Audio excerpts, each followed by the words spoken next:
Unspoiled Network podcast. This is Spoil Me, covering Mage Errant Book 7, The Last Echo of the Lord of Bells. Chapters 55, 56, and 57, The World's Mightiest Flea, Palace in the Sky, and Heirs of Helicote. In these chapters, well, our friends are all on the same side now. I say friends with quotation marks around it because I still don't like you, ALustin. And Sabae works on convincing some people that, no, yeah, it's definitely still the elemental plague thing, for sure. Welcome to Spoil Me.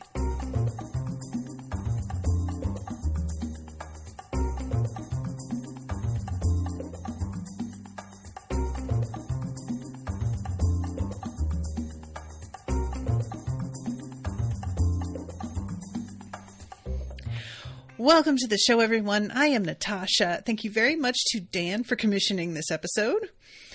You guys, the title, The World's Mightiest Flea, is so hilarious. I don't know if Sabae is aware that this is her nickname. Does she know this? I don't remember if it's ever been, said in front of her or mentioned. And I am equally unsure about, Godric Hammerbreaker, he knows his. Hugh Stormward, he knows his. And Talia the Nightmare, I don't think she knows hers. I think Talia, if she doesn't know and we get to see when she finds out, I think she is going to be so gratified. I think she will really, really like that name. It's just fucking dope. But yeah, the Mightiest Flea, it's I kind of like this name because being called the Flea sounds like you wouldn't think about the jumping thing. At least I wouldn't. What I would think if I heard somebody being called the Flea was that they were a sort of pest and annoyance, that they were the kind of person that you can try all kinds of shit to get rid of them and it doesn't work. You know what I mean? The sort of persistence of that kind of what's it? I guess it's is a flea a parasite? Does that count? I don't know. When I picture parasite, when I imagine what that looks like, I am imagining a creature that cannot live separate from a host. And fleas can suck blood and then take off and go suck somebody else's blood. So I don't know if they really count.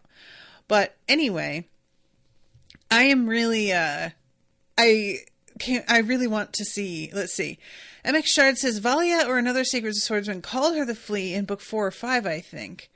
Because she's always jumping around and is hard to kill. Yeah, I know that that's why. But I think of it less about the jumping and much more about the she's so irritating, which just, it's funny because if I take it that way, I like the concept that you get underestimated that way. That the name Flea sounds like it's sort of undercutting your actual threat level. And thus, maybe people are not prepared for what you actually can do in person. So maybe there's an advantage to that. Dan says, I think at the battle with the giant chameleons. Oh, I don't remember that. Okay. Okay, let's just start this chapter, 55. And it starts off with Sabae had expected trouble, but of a more moderate sort. And we get, a bunch of examples. And then she's but instead it was all of the surviving great powers fighting against one another at the same time. And they are smack dab between her and the Coven encampment, which is where she's trying to go to let them know. I was going to say let them know what's going on. She's going to let them know part of what's going on. She's going to give them a highly edited version of what's going on. And just for the record, I do not blame her for this one single solitary bit. They have to do what they have to do. I completely am behind it. But it is really funny that even at this stage, with everything that's happened, they still can't play it fully cards on the table. And I find that, as somebody who is sort of compulsively honest, I find that really frustrating. When I say compulsively honest, it's kind of weird because, like, when I was a teenager, I lied a lot. Like, not really about myself necessarily, but just to sort of get out of things, you know, to avoid being yelled at by parents, by teachers, to whatever, just like, and nowadays, even when a lie could probably help me, I can find it a little difficult to make myself do it. Like, it hurts. There's like a genuine physical sensation to creating a story and having to continually like repeat it or back it up that I just cannot be asked to expend that kind of energy. There's nothing I care about enough for that to be worth it to me. And I'm sure that I could find myself in a position where it is worth it, and I will do what I need to. But I keep sort of having this like image in my head of how the whole book is going to wrap, and that they're going to solve the problem, and in the end, everybody is going to get to find out what they really did. They'll be able to share with everyone. And I am starting to realize like there's not necessarily a reason to do that. I don't know if there will ever be a point. The only way that I could see it being safe to just straight out say it is if they successfully manage to put the tongue eater completely out of everybody's reach somehow. And I genuinely had thought it was going to all be down to let Mackerel eat it. So the fact that it's not actually a book and is a prison, now I don't know what that looks like, you know? I almost wonder if like, no, that can't be. Anyway, so I'm just sort of adjusting my expectations. Like, as everything continues, I keep sort of running into this thing where I am unaware of how I rely on tropes when I do my predictions. Like, I forget that John Bierce is just as aware of all the tropes as I am. He references them. That's the whole way that Talia is written, is that she is a trope queen and will straight up say the thing, and it's Bierce making fun of the predictability of certain tropes. And I didn't really give it like the time that it deserved, but in the last chapter, when Hugh is like, I'm just going to say that I'm fine. And then he realizes that's just how every douchebag character in one of Talia's stupid books would act. And he's like, I am confused and angry and upset. And he just decides to not do that. So I was sort of theorizing last episode, or the one before, when I was trying to guess how things could possibly shake out with ALustin. And I was like, I think they have to convince him. I don't see how else this works. And then I said, well, and then after, if this is resolved, what happens to him? And my prediction was that he does something to sacrifice himself, but ultimately save the day. And I'm sort of wondering now, is that so tropey that Bierce is going to be like, I'm not doing that? Like, you know what I'm saying? So, because I fully expect it. I'm just going to say that. I fully 100% believe at this point that's what's going to happen. And I won't even be mad at it if it does. Just because something is a little predictable, it can still be done in a surprising way and in a really effective way. It doesn't have to be a totally unique idea for it to work. And there aren't any totally unique ideas anyway, so that's all for the good. But I just wonder if he'll like explicitly acknowledge that trope or not, because he does that so often now. So there is a lot of description of the battle in here. I'm going to be honest, I really failed to engage with this fully. I think this battle has just gone on for such a long time at this point in the story that I am beginning to lose interest in the fighting and the descriptions of how people's magic works and how they fight one another. It's not like what he's describing isn't really interesting, and I appreciate how internally consistent his magical system is and how creative he can be within that, and I enjoy all of that in theory. But I think that because we have had so many players on the board for this war, the going individually from one character to another, and I won't say he's going into too much detail, but he's going into a couple paragraphs of detail per person, which when there's this many people is a lot.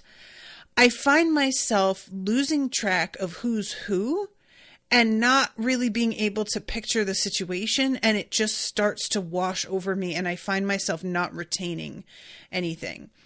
So, this is the sort of thing that I feel like it may be a little bit easier to keep it all in mind if you are just reading through this at the normal pace. I have had to stretch everything out, reading a few chapters twice a week. So for me, it feels exceptionally long. This has essentially been almost a month for me of this battle. And maybe that is why I'm reacting this way. But I am really curious about what other people's reaction was, because this is the thing that you kind of run into when you create a lot of interesting characters and a lot of fun magic, and you want to be able to do something that showcases all of your fun, cool ideas. And I think that in this case, there may be something to be said for well, perhaps you maybe want to release some short stories from the perspective of some of these characters and have this be fun bonus ancillary material, because I get not wanting to cut certain things, but I don't know how much this really helps your main story. And I feel like it dilutes the tension a bit. So just curious about how y'all feel about this. Dan says, I want to see the flow chart. He must have had to keep track of all the moving parts of this battle. Yeah, I'm really curious about if he had a map, because I continually fail to picture the setting we are in. And he strikes me as the type to build a map and have little figurines for each of his people that he has on a grid to keep track of where everybody, John Bierce is meticulous, right? It's funny because he's super meticulous with this stuff, but then he will reuse words and phrases so frequently. So it's very clear where his focus is. And if he does do it that way, I would love to see that. That's the sort of thing that, in a way, I aspire to be that meticulous. And in another way, I'm I know the very specific type of procrastination I do. And that would feed into it so beautifully that I would never write. I would just wind up spending 2 years creating this gorgeous model map, and the book would never happen.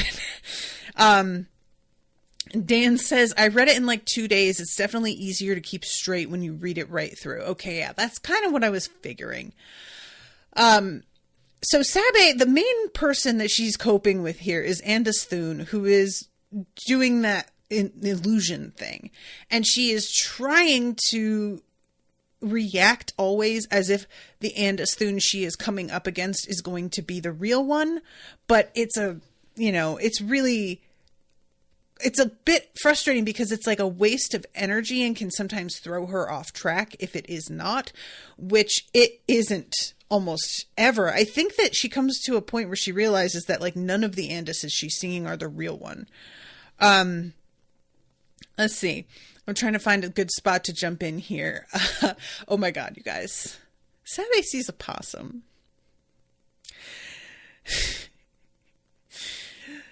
Sabae glowered at the hideous little creature, but it paid her no mind. I hope you get melted by the eye of Heliothrax, Sabae told it, tucking her inertial spear away in her storage tattoo. It gave her a dull, idiotic look, then hissed at her. Sabae hissed back. then made the single most foolish move of her life. I'm going to argue she had already done it, and that was hissing at a possum on a battlefield. I feel like that's the most foolish move of her life. She is surrounded by great powers in battle, and she is letting herself get caught up in how much she hates this random possum. I don't know if the bit is supposed to be that it's always the same possum, that it just keeps following them around. If I were to put this on film, I think I would do something to make it very clear it always is the same possum. That there's maybe like a scar over its eye or something to identify it very specifically. But what I'm imagining is like the Avatar Last Airbender bit with the Cabbages Man. So this possum is the Cabbage Man. And just always, every time that they go through some portal, it just like winds up sort of following them. And it's not like it's doing it because it cares about following them specifically. It's just following a scent trail for like food that they have. And that's what draws it into every world. And personally, I would really like for this possum to be adopted as like a pet by one of them. What I want, let me put this on just like a complete wish list here. I don't want it to be domesticated. Just to be clear, it's still a wild possum. But I want Talia to view it as a pet and the possum to very clearly not see their relationship the same way that Talia does. And for Talia to like coo over it and like feed it and really love it. And the possum to obviously be indifferent at best to what Talia is trying to do. So that's, I'm just giggling at the thought of this, but that is what I would like for this possum. So back to Sabae. Her new stone and crystal affinities allowed her to push off from the ground with much greater force than usual. Though she hadn't learned any planar magic, her planar affinity sense had paralleled her sense of balance, slightly enhancing her grasp of how far she was moving with each jump, making her flight just a little more accurate. Her new bone affinity and her limnin adaptive magic allowed her body to resist jump forces better, allowing her to push herself harder than ever. And most helpful of all, she could simply use her unused affinity reservoirs and mana battery ring to lighten herself with levitation cantrips, which that is a really cool thing. And I just want to mention how often their reinforced limnin bodies come into play. It's a small change, like, you know, it was described to us that it's just a very little step forward in terms of their overall durability, but it's clearly making a big difference when it comes to what they are all capable of doing. There were a handful of vertical labyrinth columns leading closer to the brawling great powers, and she kicked off one after the other, but they only took her so far. Before she could hesitate, before she had time to change her mind, she'd reached the end of those columns and launched herself off the biggest gap, aiming straight at Raymel the Chains backed.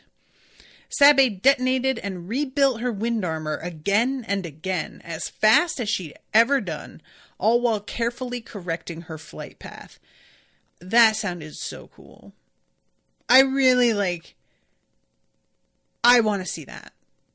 I want to see that moment animated or live, that just sounds really, really dope.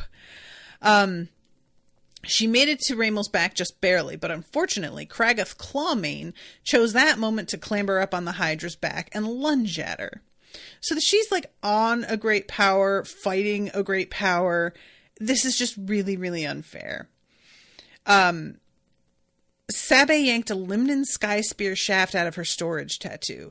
The jaws big enough to bite an aurochs in half, struck the Sky Spear staff and came to a halt.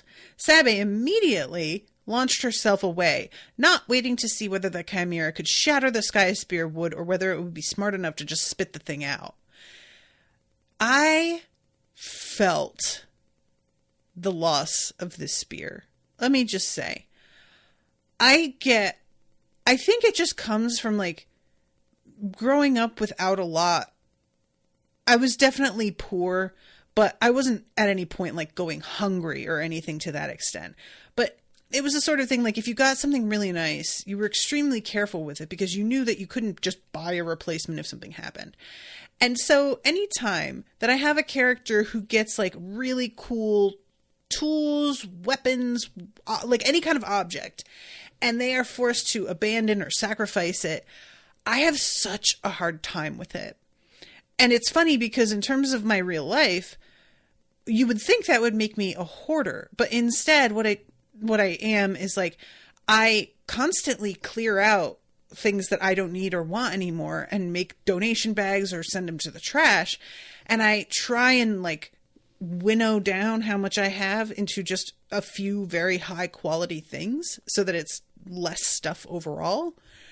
But I don't know why this sort of thing like hurts so bad, you know. It's just, there's something else that I was reading where somebody gets given this incredibly precious piece of jewelry that belonged to an ancestor, and then they have to like sacrifice an object in order to summon a god, and they wind up sacrificing this like heirloom piece of jewelry. And I was like, oh my god, no, they're summoning a god, they've got to fucking kick it up a notch, that, you know. But I just couldn't handle it.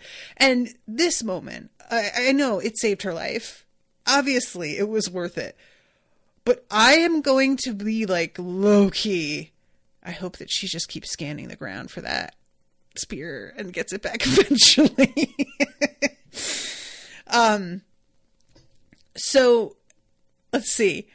Sabae spun in midair and redirected toward the Seekin Elder.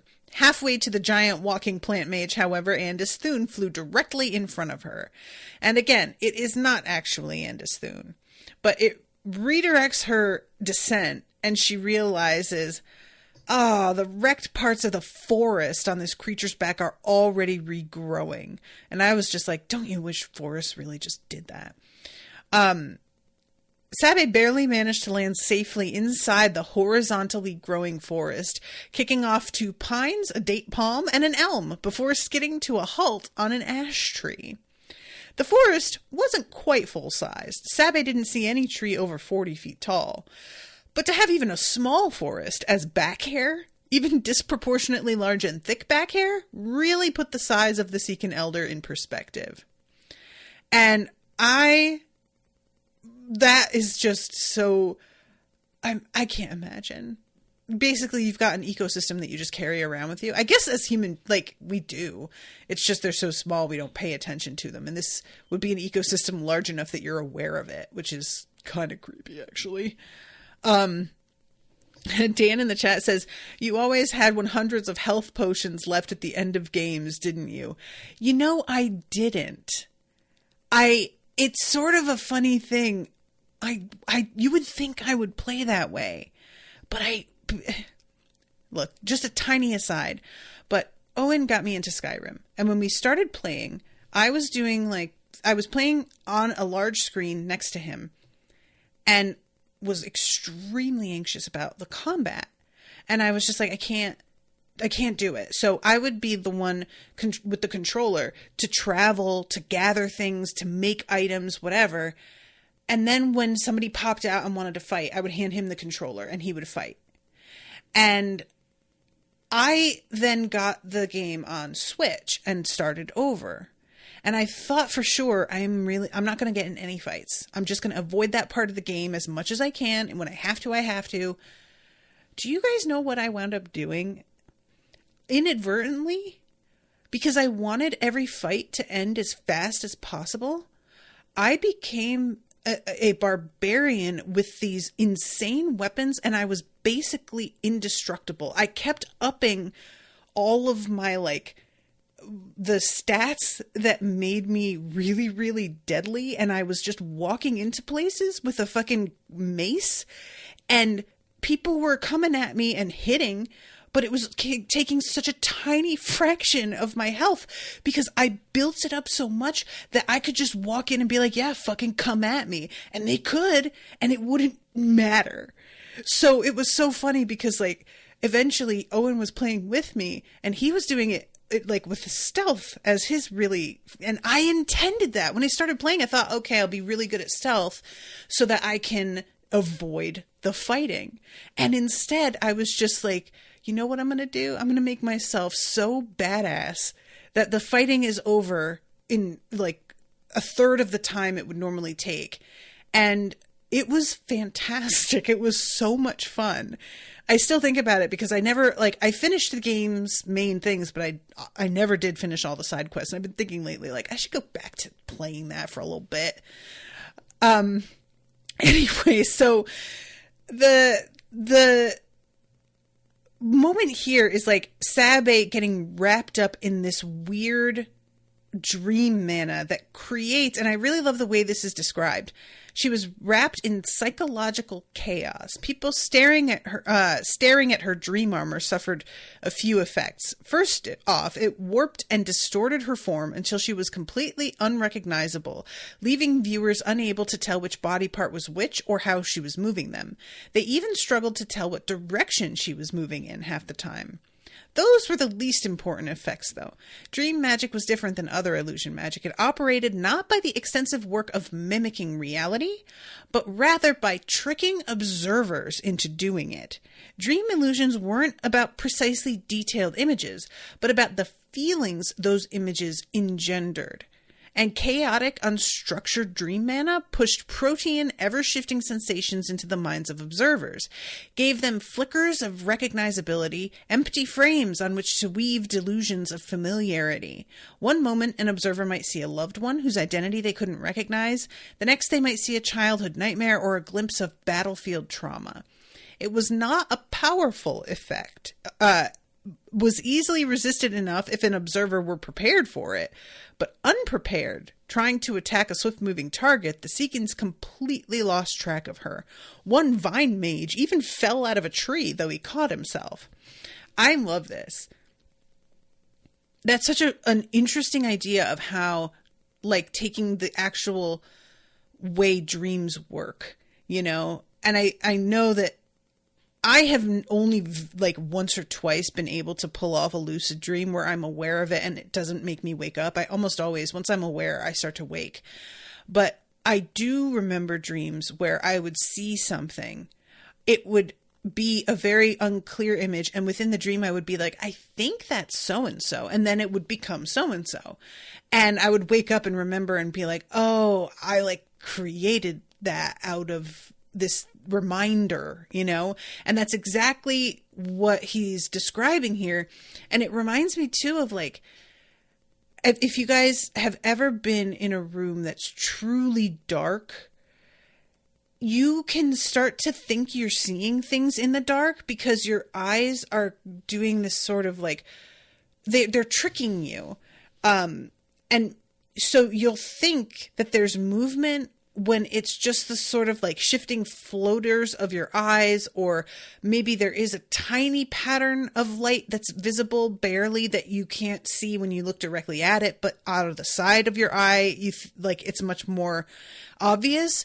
And that can be very creepy as well, just being left in darkness, but you could swear there are objects or movements or figures, and it's just your mind, you know, trying to make sense out of an image that otherwise is not giving you any information. When you're like desperate for information, you can trick yourself into thinking you're getting it.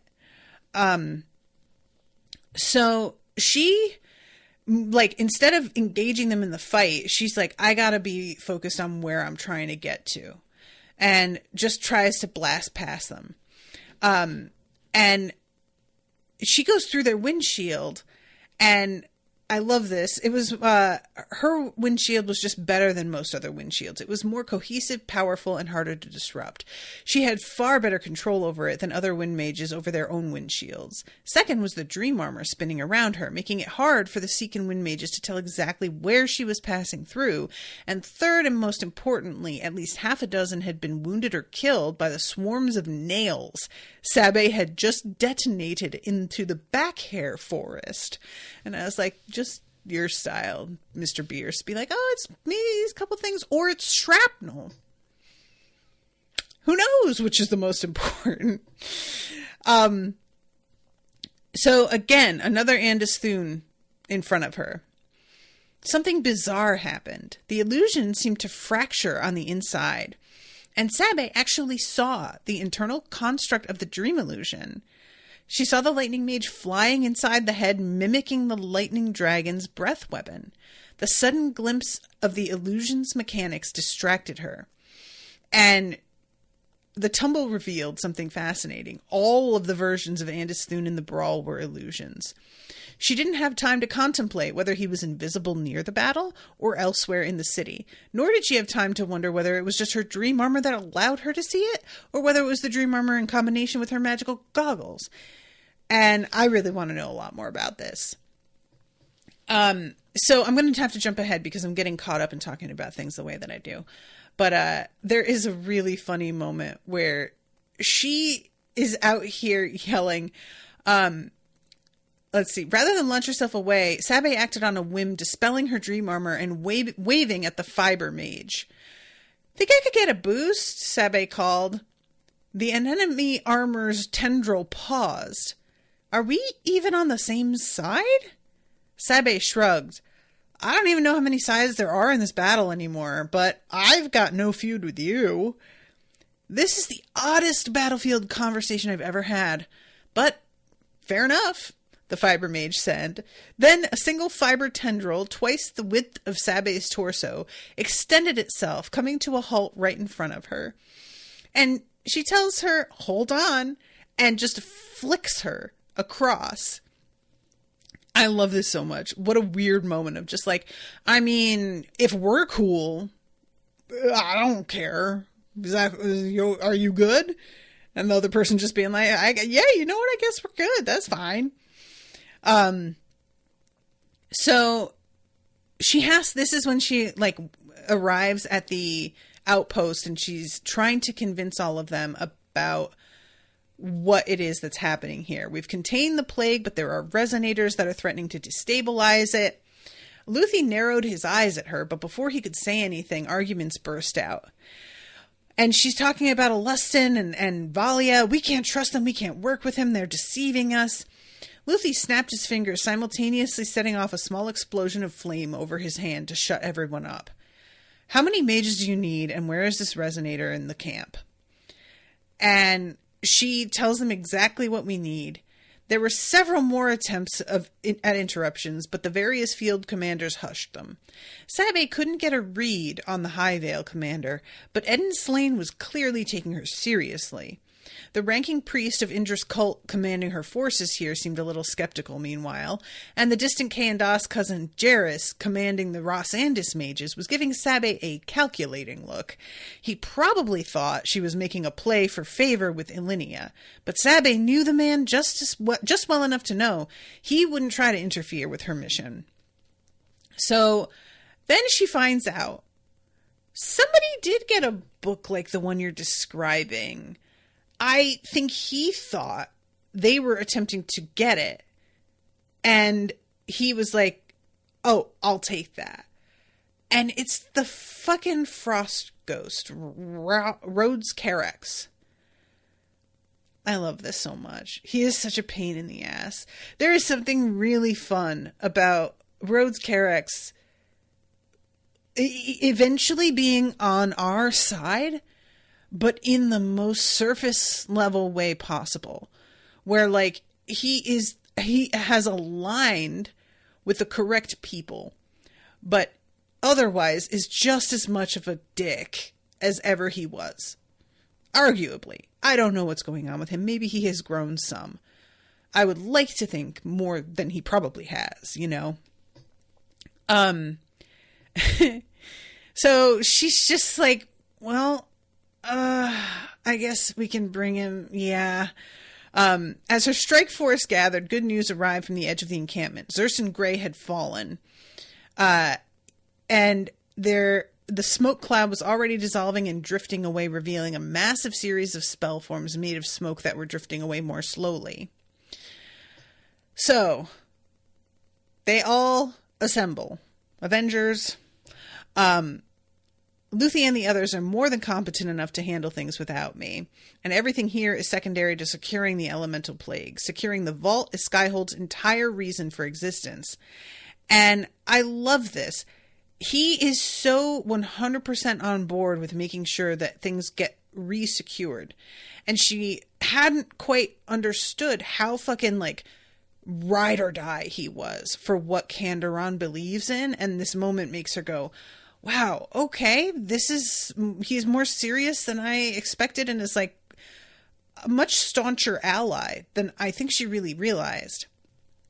So there's this bit where Leon shows up and he's lost a finger and is like stoked about it. I had to freeze off my own finger to stop the phosphorus from spreading through my body, Leon said excitedly, looking like losing a finger was the greatest thing in the world. Graham and Hala just sighed heavily. I'm so proud of my boy, trying to kill a great power. He's going to join the ranks sooner or later. I just know it. That's her mom. It's not Sabae's mom, Talia's mom.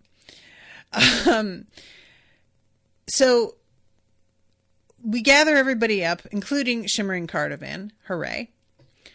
Are you sure you don't need more mages? Any larger force would attract too much attention. This will have to be enough. The labyrinth is giving way. Who knows how long it'll be? I know, Luthi said, but with the eye of Heliothrex beating down, we have no exit from the city. We're working on trying to dig a bunker, but we're not sure we can go deep enough or reinforce it enough. All we can do is try and hope the labyrinth will last through the battle. So she heads out. We go to 56, Palace in the Sky, and we are in Talia's POV. And we're in Talia's POV, but she is with Godric and Hugh at this point. Mackerel is the one they go to ask for ideas on how they can get through the defenses of this palace. The last chapter section that I covered, that's where they realize like what is it called? Refractor? I can't remember the word for this thing, but it's in a place that's like heavily populated at this point and being used as a sort of base camp. And they're trying to think up how to go like get in and get out. And I really enjoyed this because it is instead of going like frontal assault, which Godric had thought Talia would want to do, she's like, that's a lot of risk. And, you know, it might take longer as well. So they ask Mackerel if he has any ideas. Mackerel says there's a weak point in the labyrinth right below the palace that is starting to decay. He wants us to find another weak spot or opening, climb in, and work our way to the palace through the inside of the labyrinth. I couldn't think of anything that could possibly go wrong climbing around in a dead labyrinth, Godric muttered. Nothing at all. Talia just smiled. So this travel through the labyrinth, there's a part, you guys, where I literally went, oh. So things are very chaotic isn't even an adequate word. Warped, I feel like, is really the word I want to use here. They climb into it and it's like they're like tipped on their side, like they're perpendicular to the ground. The whole way that things work inside this labyrinth, it's just feeling weird right out of the gate. And at one point, they come across this like wall that had crushed a dragon.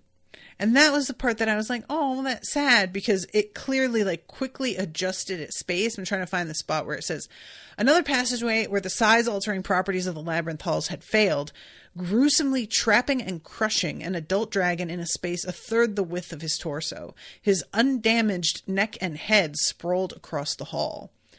I felt so bad about that. Like, I don't know whose side that dragon was even on. So, you know, but there is just something about being in the midst of this and it not even being like another person, an adversary that takes you down. It's not even like you were dignified with a face-to-face battle with somebody. It's simply the space itself that's breaking and crushes you with no warning, and there'd be nothing you could do to stop it or even necessarily know that it was about to happen. That's just, I felt so bad. I really did. Throughout it all, they only spotted a handful of labyrinth denizens, and those only cat-sized insectoid creatures that fled at their approach. And they can sometimes hear the battle, but mostly they aren't like really connected with the outside at all. And it's somewhat dangerous, but they're having a smooth like travel here. And they get the object and get out again without much interference at all. So I'm trying to find the spot here.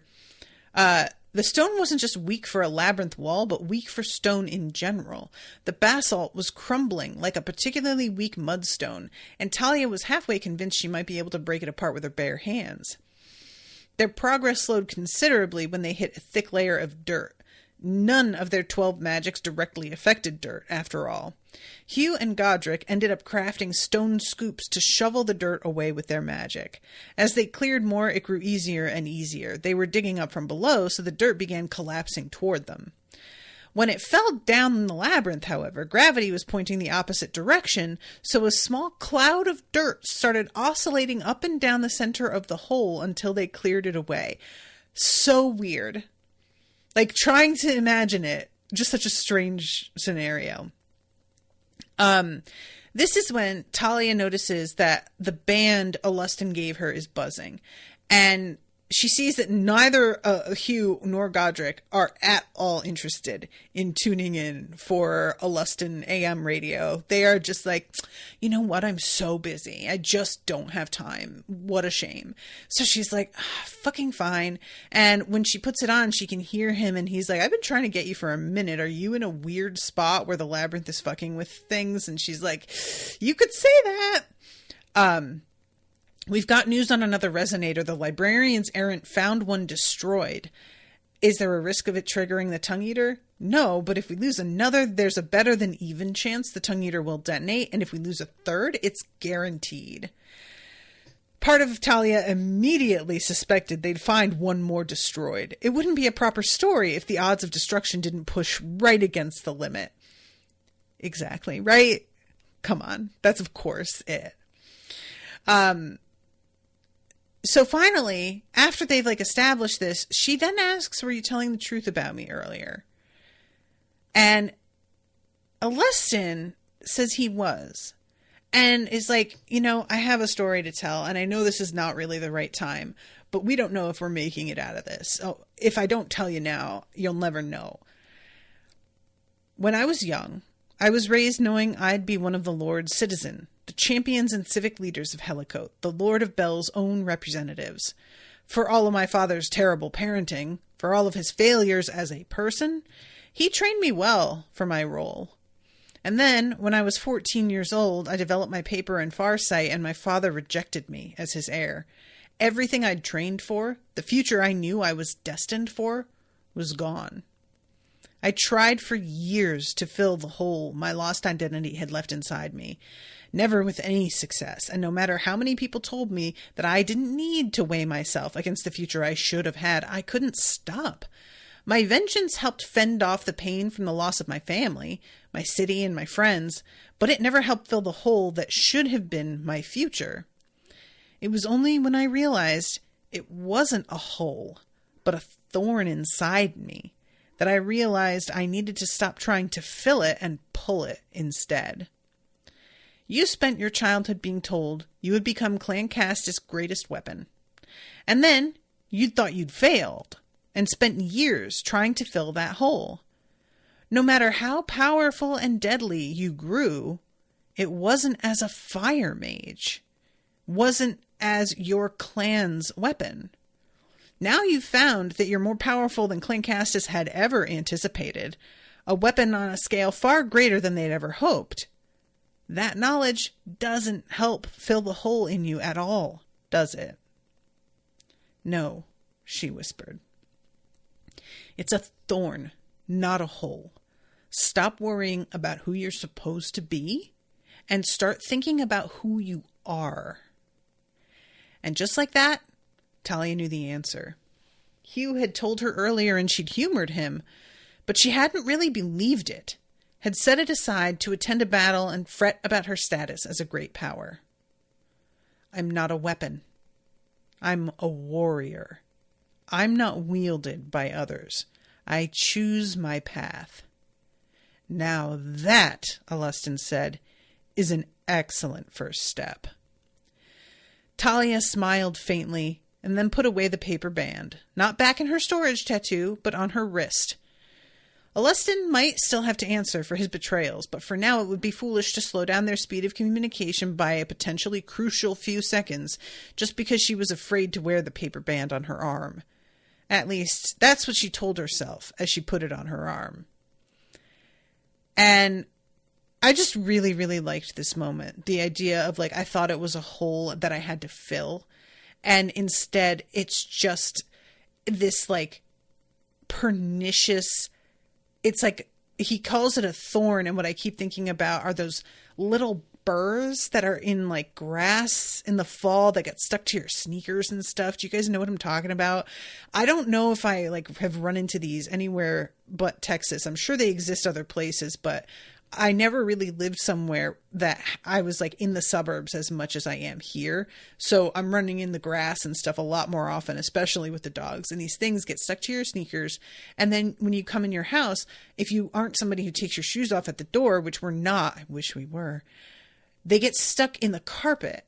And then you wander around in bare feet later on in the evening and you step on one and you hit the ceiling. And they, like, are the kind of things that stick to your fingers as you're pulling them out.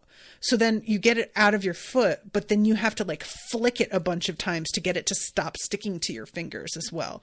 And they hurt so bad. And Pippin gets them in between his toes on his little paws and has, like, starts limping all of a sudden. And we have to stop and, like, you know, attend to his little paw. And it's the kind of thing that, like, it's so small. And the utter misery that it inflicts on you and how hard it is to physically get rid of. Like, even the act of attempting to remove it just moves it to another place that you then have to deal with it again. And that is what, like, coping with these sorts of, like, mental barriers and issues with identity can be like. You don't just, like, figure out what your issue is and then tackle it. It's never a straight line. You have to come up with all kinds of coping mechanisms. And a lot of times you have to have the same fucking realization more than once in different words or at different phases of your life to really at all internalize the lesson. And it's just, it can feel very tedious because, you know, as human beings, we want to be given a task and we finish the task and the task is done. And these sorts of things are not handled that way. It's just, it's too deep for that. And I really like her. I like him having this talk with her. I wish that he had done it earlier, but I understand that her being this weapon is kind of what prompted the conversation. You know what I mean? So they get through the stone at the bottom, and let's see. Here goes, Talia muttered, then swan dived into the hole head first. She felt her stomach lurch unpleasantly as she passed the gravitational divide and barely managed to catch the edge of the hole above her. Once she'd grasped it, though, it was easy to pull herself up into the palace below. Or perhaps it was easy to pull herself down into the palace above. You guys do not know how hard it is for me to keep this in my head. It was so, like, I picture it for like a fraction of a second and then my brain just short circuits. So they find themselves in a wine cellar. And I love Talia. Violence or stealth? Stealth. Stealth. Macro clacked its covers together quietly. Talia sighed. Fine. So they, like, get through this area and they manage to find it. And I really appreciated this specifically being addressed. They are using an attention ward, and a big, like, my immediate response was, really? These guys are supposed to be, like, quite good, and that little attention ward, that's working? But it's mentioned that they're all feeling completely secure where they are, and they're not on guard. They're not looking for anything amiss, and there isn't that sense of, constantly surveying and checking for deceit, illusions, weapons, wards, whatever that they would have if they were out on the battlefield. They're in a building that, as far as they know, is completely secure. So it works because they are making an assumption about their own security already. And I was like, oh, okay, you know what? Yeah, I buy that, actually. And so they take the resonator, they feed it to Mackerel. Things went smoothly, defying Talia's every sense of good story, of dramatic tension, and then they were back in the labyrinth. They left no traps, didn't seek to destabilize the palace at all. It would fall soon enough as the labyrinth rotted away beneath it, plummet a mile to the ground, perhaps interrupted by still sturdy labyrinth passages, perhaps not, regardless of whether the Havathi remained within it. So that's the end of that chapter, and last one, Heirs of Helicote. And Valia starts talking to ALustin. I love the way this is. It starts off with, the last two Helicotans flew side by side through the crumbling maze, united in purpose for the first time, and all ALustin could think about was how awkward it felt. It should have been glorious, should have felt right. And instead, ALustin just spent most of the flight trying and failing to come up with awkward small talk. Worse, it was a long flight. This resonator was the farthest out. So finally, Valia says, so how does it feel? Vengeance. Finally laying waste to Havath City. Does it fill the hole in your heart?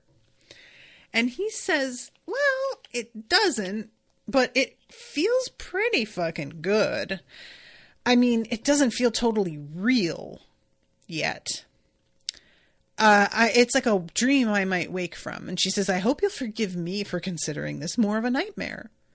But if this was enough to satisfy you, why the tongue eater? Oh, I never said I was satisfied, ALustin said. I doubt that's ever in the cards for me, even if I do survive today and find a way to fully wipe out the Dominion and their multiversal backers. No, today feels great as a step in the right direction. How are you holding up? ALustin asked, not willing to return to silence. What do you mean? Valia asked.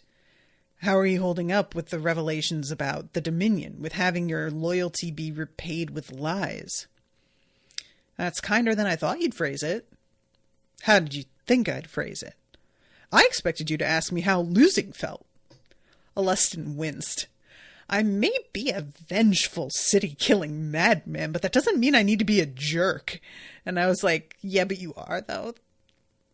ALustin, you are so petty. You know you are. You are so petty all the time. Like, it doesn't mean you need to be a jerk. It sure doesn't. But you fucking choose that path most of the time anyway. So I don't know what you think people are seeing in you. I just really like it whenever you have like a character who gets told something about themselves in this sort of indirect way. I expected you to react XYZ way. And they are clearly a little offended at your assumption because it just indicates how they don't totally see themselves clearly. And I think this can happen a lot with us as people. Somebody will sort of like predict how you are going to behave, and if you don't have awareness around whatever issue it is they're referring to, it can get you really defensive because you like to think of yourself as XYZ type of person, and they're telling you you're really more ABC.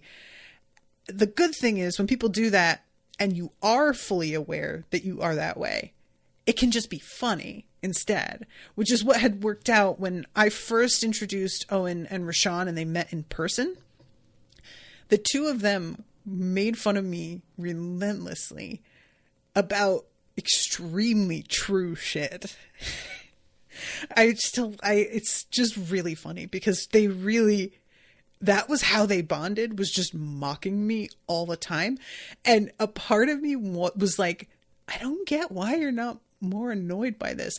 And I kept having to be like, they're right, and you know they're right, so you can't get mad because it's actually funny. The jokes they're making are correct. So this moment of him just being like, I don't have to be. And I was like, just the fact that she expected that, I think your wince is more like, there's a reason she expected me to be that way. And I don't like the fact that she had a good reason. You know what I mean? And she says, it's not even the lies. It's the fact that I sacrificed and asked other people to sacrifice for shit that wasn't worth it. So I nearly died on behalf of a whole ideology they didn't even intend to follow. And I asked these children, you know, as she thinks of them, to throw their lives away. And it wasn't worth anything. And what's so frustrating is that this system that they claim to represent, that they don't, is a good system. It could work, but they didn't have the right people in charge.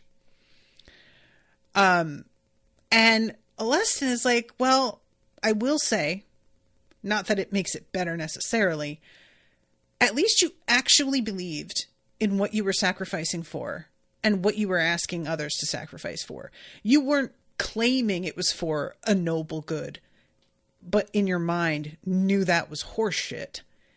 You genuinely were tricked and thought you were doing the right thing, which doesn't change the outcome, but the intent is really important here. And he says, you may have sent your followers to their death, but you never knowingly betrayed them like I did. Which I really do appreciate him saying that, because you guys remember how he was throwing the deaths of these kids in her face. And I was so pissed because I was like, you are completely ignoring yourself, sir. Are you fucking high? And she says, so I'm awful, but I could be worse. Forgive me if that doesn't help me live with myself. ALustin snorted a laugh filled with precious little humor. I don't know that either of us gets to live with ourselves or forgive ourselves. We've both done too much, crossed too many lines. We're either going to die in battle or turn into a bitter mass of scars. How cheerful. And then she asks about him saving her life. And he says that he meant what he said about fleeing with her somewhere and getting away from it all. And they talk this over for a little bit. She says she wants to see the mudflower cities. I've heard they smell terrible, ALustin said, but they're not too far from the Pottery Hills. Do you think they were really a Great Powers art project or just the result of a battle? Probably the latter. I'd still love to see it regardless. And they just talk over their itinerary for a honeymoon, basically. He talks about a waterfall that flows in the wrong direction. I'm up for it, except we'll probably never get the chance. Even if we survive today, we'd be hunted down long before we can escape the continent. Maybe not. I might know of a path no one would expect. And even if someone did track us down, we're the last two scions of Helicote. I'd love to see who'd get in our way. Valia smiled. I thought we were inevitably destined just to become bitter masses of scar tissue. I'm happy to keep living just to spite our enemies. And I am really, really curious, I have said, I have fully expected him to sacrifice himself, but maybe they wind up flying off into the sunset. I wouldn't hate that as much as ALustin does deserve a much worse fate. There's what you deserve and then there's what you deserve.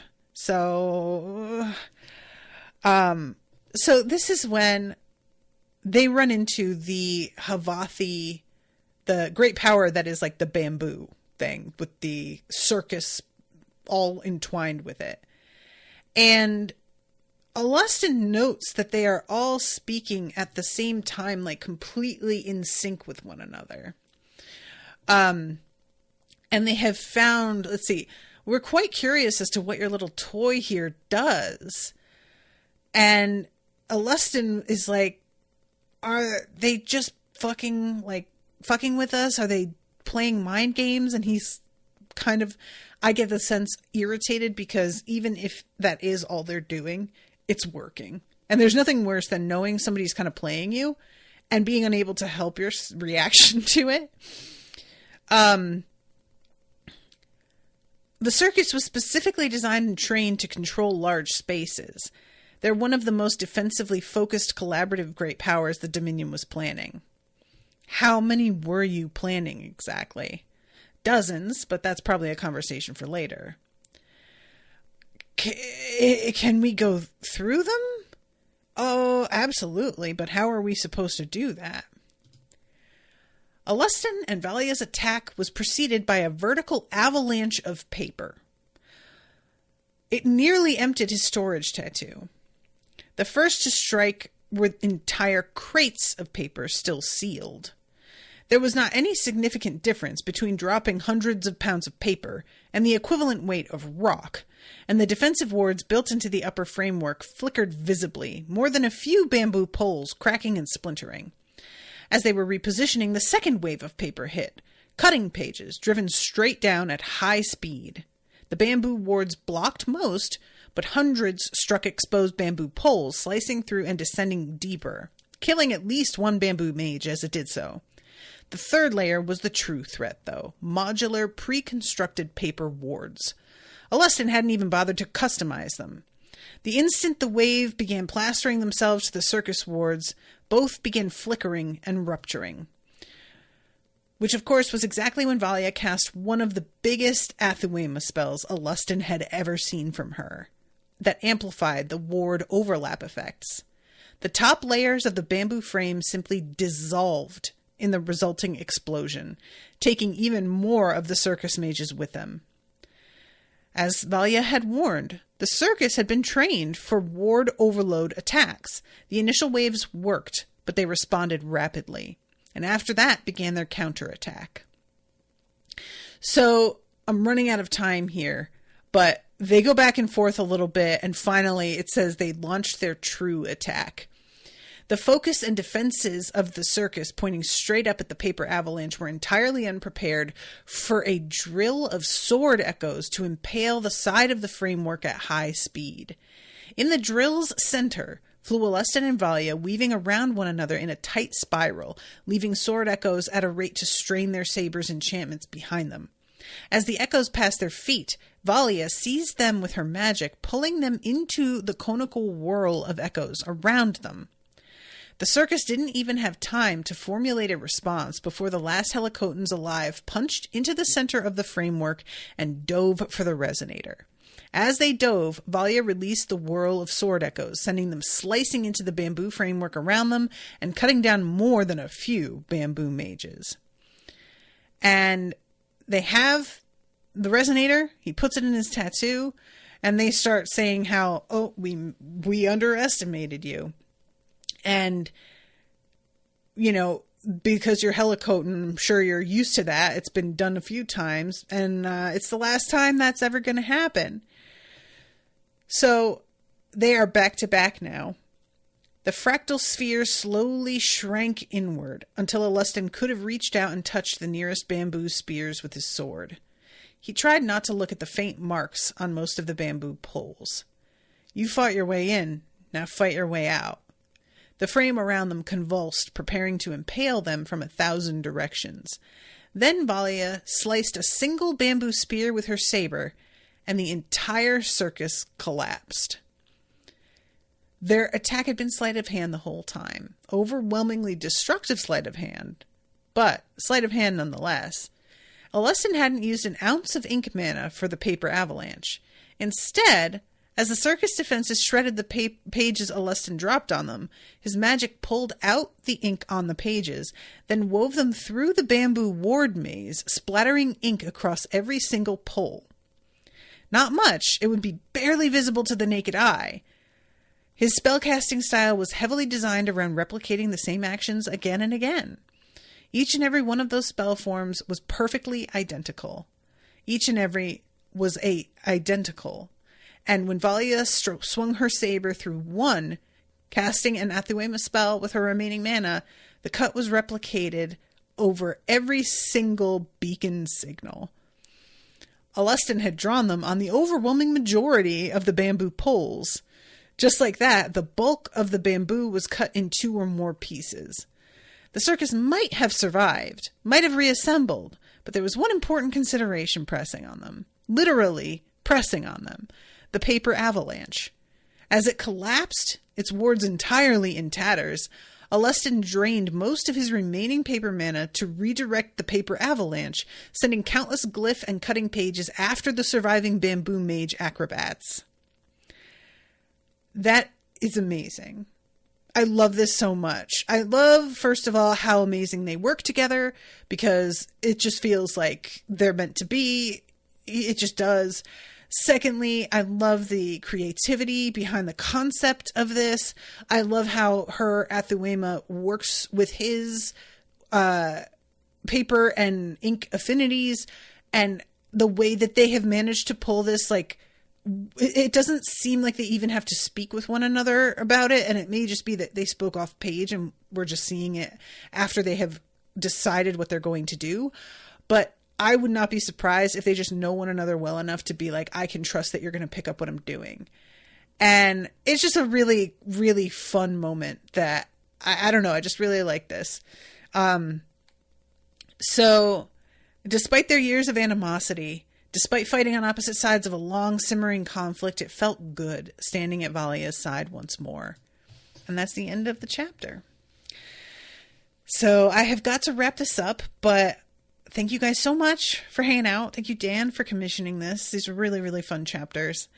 And I'm really interested to see where we're going. I can't wait for the next episode.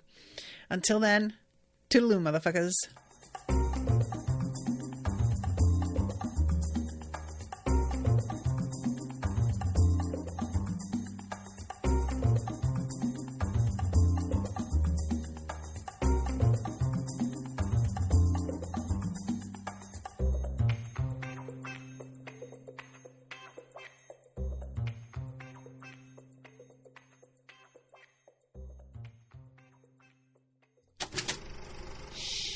That was an Unspoiled Network podcast.